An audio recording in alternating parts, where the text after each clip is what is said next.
దేశహితం కోసం రాష్ట్రీయ స్వయం సేవక్ సంఘ్ తనదైన శైలిలో ఎనలేని పాత్రను పోషించింది. సంఘ స్వయం సేవకులు జాతి కోసం తమ జీవితాలను త్యాగం చేశారు. ముఖ్యంగా హైదరాబాద్ విముక్తి పోరాటంలో సైతం స్వయం సేవకులు చరిత్రాత్మకంగా ముందుకు వచ్చి నిరాయుధ పోరాటం చేశారు. సంఘ స్వయం సేవకుడు, న్యాయవాది, రచయిత శ్రీ బండారు సదాశివరావు హైదరాబాద్ విమోచన ఉద్యమాన్ని కూలంకుషంగా అధ్యయనం చేశారు. నాటి పోరాటం నేపథ్యంలో డాక్టర్ హెడ్గేవార్ అన్న మాటలను ఉటంకించారు. ఈ ఉద్యమం 1-2 సంస్థలకు పరిమితం కాకూడదు. ఇది హిందూ ప్రజా ఉద్యమంగా రూపుదిద్దుకోవాలి. స్వయం సేవకులు సంఘ్ పేరిట అయినా సరే సత్యాగ్రహంలో పాల్గొని ప్రజల్లో జాతీయతా చైతన్యం కలిగించేందుకు కృషి చేసేలా నేను చూస్తాను అని డాక్టర్ హెడ్గేవార్ అన్నారు.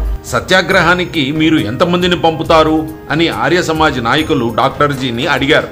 మీకు ఎంతమంది కావాలి అని డాక్టర్ హెడ్గేవార్ తిరిగి వారిని ప్రశ్నించారు. 500 మందిని పంపమని ఆర్య సమాజ్ నాయకులు చెప్పారు. తప్పకుండా వారు వచ్చి సత్యాగ్రహంలో పాల్గొంటారు అని డాక్టర్ హెడ్గేవార్ హామీ ఇచ్చారు. డాక్టర్ హెడ్గేవార్ మాటలు కార్యరూపం దాల్చాయి. విదర్భ, మరాఠ్వాడా, రాజస్థాన్, మధ్య భారత్, ఇతర ప్రాంతాల నుంచి వచ్చిన 2000 మందికి పైగా స్వయం సేవకులు బృందాలుగా ఆర్య సమాజ్ నేతృత్వంలో సత్యాగ్రహంలో పాల్గొన్నారు. 1938 నవంబర్ నుండి 1939 జూలై వరకు వరహాడ్, మధ్య భారతం నుంచి వందలాది మంది స్వయం సేవకులు ఈ సత్యాగ్రహంలో పాల్గొని జైలు శిక్షలు అనుభవించగా కొందరు ప్రాణత్యాగం చేశారు. దానికి సంబంధించిన ముఖ్య విశేషాలను మనం తెలుసుకుందాం.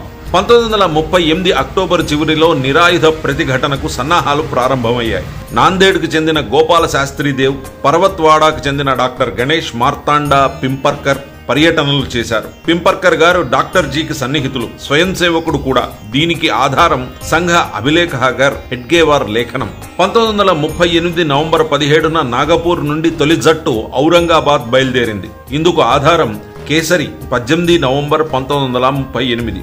1939 జనవరి 5న మామాసాహెబ్ జోగ్లేకర్ ఆధ్వర్యంలో వరహాడ్ యుద్ధ మండలి స్థాపన.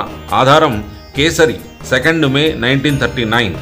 వాసిం బుల్ధానా జిల్లా ఖామన్గల్లో శిబిరాల ఏర్పాటు. ఆధారం దేశ్పాండే, కేసరి 10 ఫిబ్రవరి 1939. 22 మంది సత్యాగ్రహులతో కూడిన డాక్టర్ ల వ పరాంజపే జట్టు 1939 ఫిబ్రవరి 12న నిజాం సంస్థానంలో ప్రవేశించగానే ఈ జట్టును నిర్బంధించారు. ఇందుకు ఆధారం 14 ఫిబ్రవరి 1939 నాటి కేసరి పత్రిక.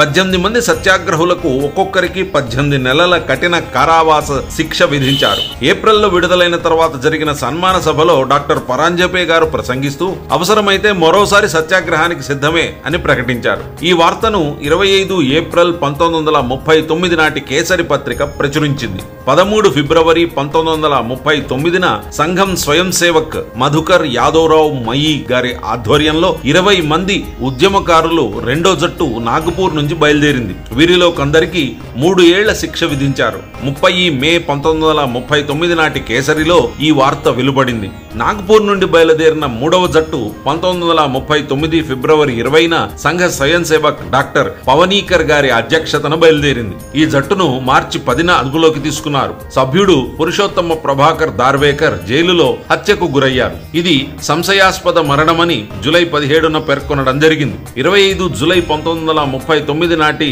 కేసరిలో ఈ వివరాలు ఉన్నాయి. తర్వాత మార్చి 30న భయ్యాజీ దాణి గారి నేతృత్వంలో 19 మంది పోరాట యోధుల జట్టు బయలుదేరింది. వారందరికీ సంవత్సరం జైలు శిక్ష విధించినట్లు 28 ఏప్రిల్ 1939 నాటి కేసరి ప్రకటించింది. భయ్యాజీని ఆసిఫాబాద్ జైలులో సంకెళ్లతో నిర్బంధించి ఒక పూట మాత్రమే, అది కూడా పాడైపోయిన భోజనం పెట్టి తీవ్రంగా హింసించారు. ఆ తర్వాత వామన్ రావు హెడ్గేవార్ జట్టు 1939 ఏప్రిల్ 5న బాలశాస్త్రి, హరదాస్ నేతృత్వంలో బయలుదేరింది. వీరందరికీ సంవత్సరం జైలు శిక్ష విధించారు. జైలులో అమానుష హింసలు పెట్టారు. మాంసం కలిపిన అన్నం పెట్టడమే కాక బలవంతపు సంతకాలు చేయించారని 9 జూన్ 1939 నాటి కేసరి పత్రిక తెలిపింది.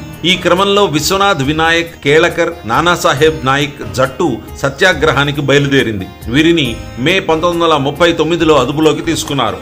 భాగ్యనగర్ ప్రతిఘటనలో 18 మంది తన ప్రాణాలను బలిదానం చేశారు. ముఖ్యంగా పురుషోత్తమ ప్రభాకర్ దార్వేకర్ జైలులో అనుమానాస్పద స్థితిలో ప్రాణత్యాగం చేశారని 25 జూలై 1939 నాటి కేసరి పత్రిక స్పష్టం చేసింది. హైదరాబాద్ విముక్తి పోరాటంలో సంఘ స్వయం సేవకులు జైలు శిక్షలు అనుభవించడంతో పాటుగా ప్రాణత్యాగాలు సైతం చేశారు. వారి త్యాగం, క్రమశిక్షణ, దేశభక్తి ఈ పోరాటానికి గొప్ప స్ఫూర్తిని అందించాయి.